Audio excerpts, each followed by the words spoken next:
my artist loft that I live in, I discovered cunt.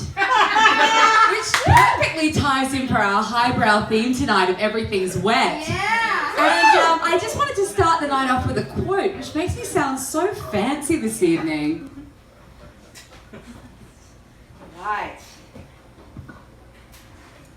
We all have cunts. And it doesn't matter if they are biological, surgical, or metaphorical. A cunt is a cunt. And then this is also very applicable to our times. Famous cunts in history have caused empires to rise and fall. Yes. And a fun fact, if you spell CUNY the wrong way, the Y looks like a T. This book is a conversation starter. It was very delightful reading this on the subway this morning. And even better when an actress on the production I was working on showed up with her fucking kid, and she looks at my book casually lying out on the makeup table. I actually forgot it was there, and she's like, so are you reading this? And I'm like, yes, it's a book by a feminist, and it's about cunts and like how we need to reclaim the word, and it's an anatomical jewel. She really wasn't having it though, so you know what I think? She's a cunt. All right, well, we were playing games earlier, and I have a bit of a confession I have to admit. I had a run-in with the law in 2012. Can any of you guess what it might be? And it ties in with everything's wet. What do you guys think? Public Ice. masturbation. Ice? No. Public masturbation? Ice. No, but don't not masturbation. You're talking about someone I love. Public Sorry? urination. Solicitation? What? Did I hear a urination? That was me. All right. So, When you gotta pee, you gotta pee. That's true. when you gotta pee, you gotta pee. I 100% agree with that. But in 2012, I was at a happy hour. The alcohol was flowing. The cocaine was up the nose going. And if anyone knows what that combination is like when you've had major kidney surgery to begin with as your baseline, Wow.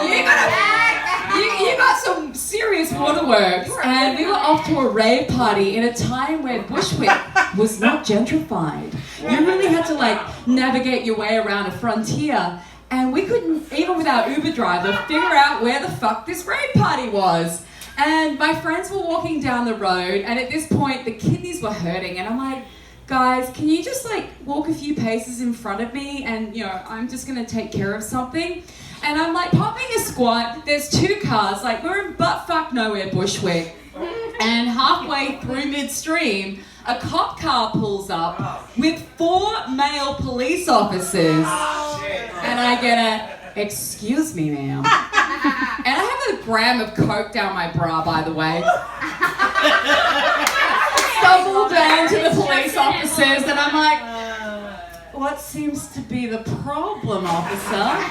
And they're like, you can't be doing that here. Like, we're going to have to fine you. And I'm like, but I'm so pretty.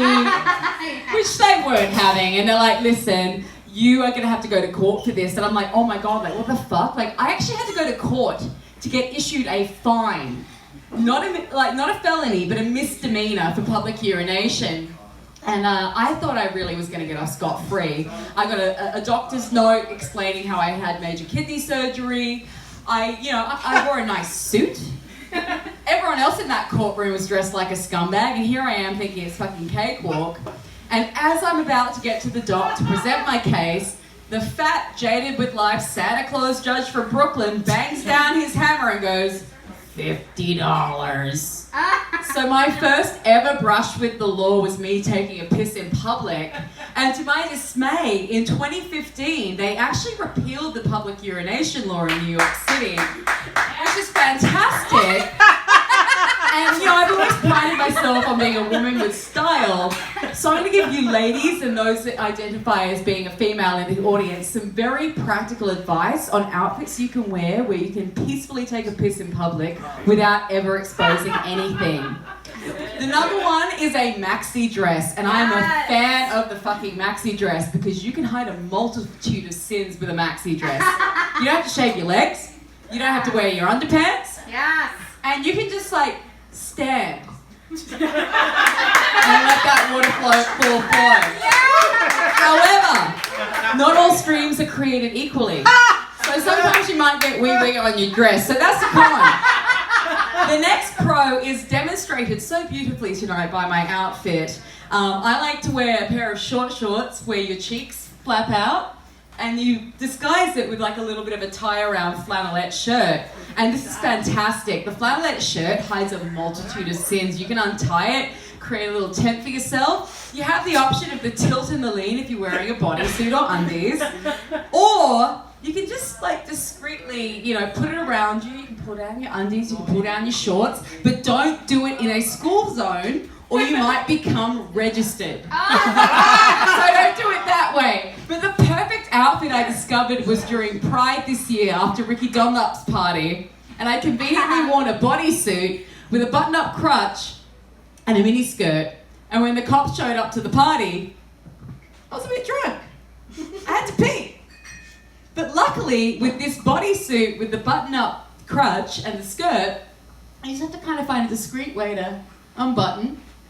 And you just stand. And it all flows out. And there's nothing to pee on. There's nothing to look weird or awkward or get registered. So it's a really fantastic and fashionable option. But moving on, pee jokes go hand in hand with poo jokes. And I have a story about my dad tonight. I've been thinking a lot about things that you can do that are mortifying while you're absolutely sober as an adult. And I think the most mortifying thing that you can do, probably from the age of 6 up until the age you're in a nursing home, is to poo your pants while sober. This happened to my dad in my teenage years of high school. And he was on a lot of fad diets at the time, like Atkins, The Zone. And he decided to have a friendly little snack of prunes. And he went into work early that morning, he's noshing away, and he eats an entire bag of prunes. Like, who the fuck eats prunes as a snack? First and foremost, like, what's wrong with you? Like, prunes have the power to move you. And he's just, mindlessly plugging away on the computer and, noshing away at the prunes. And then that awful feeling where there's a mixture of a rumble, a dreaded stomach cramp, and you might need to clench your butt cheeks together. And he's like, oh, fuck. Okay. And to get to the men's room from where he worked at the time was like a labyrinth. So you had to maneuver your way through a maze. And he's like, oh dear God, get me to the toilet in time. And he gets into the men's room. His belt buckle fails him. And he fills his undies. And being the thinking man he is, he decides to flee the scene from the crime. He removes his business pants, he takes off the poo-poo undies, and hangs them on that hook right behind the toilet door. And gets himself the fuck home. That's the way to do it. And he didn't even stop to think that there might be another human being entering the cubicle, and even worse, a janitor. Like, couldn't you put them in the trash can? Or flush them down the toilet, at least clog the toilet or something. And I get home from high school, Dad's home before me, and I'm like, what happened to you today? And my mum's barely containing her laughter, and she walks down the stairs, and she's like, you tell him, Paul? And he's like, I shit myself, Beck. And I'm like, how? Why? And I thought it was the funniest thing ever until the joke was on me. What were you wearing? I was wearing a pantsuit, commando, with elasticized ankles. Oh, no. And we'd been out for Christmas lunch with my grandmother. I was in my 20s. I didn't even eat anything bad. Granny, no. And Granny, no. Granny, don't. Anyway, I thought I needed to fart, and the fart went really wrong. And I just felt like a little nugget fall down, and I went white.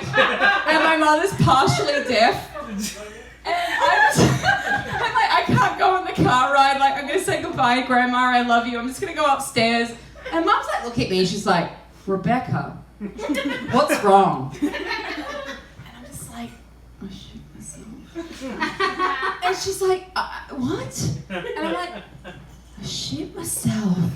And then she looks at me one more time, and I'm like, I crap my pants. And she's like, oh, you shit yourself. In front of Mum, Dad, Grandma, and my sister, and my grandmother just laughs at me. And she's like, it happens to the best of us, Beck. But thank fuck I was wearing a pantsuit commando, because honestly, cleanup just required one of these. Where it be jeans and underpants?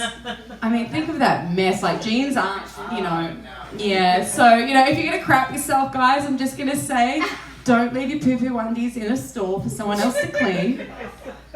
Possibly go commando if you have elasticized ankles, and never wear anything too form-fitting, because honestly, do you remember when your grandma used to tell you if you need to carry clean undies in case you get hit by a bus? Don't do that. Just think of your wardrobe options, because what if you shit yourself today as a sober adult going about your daily life? Thank you so much for having me. And thank you for, that was wet. Not many people can talk about shitting themselves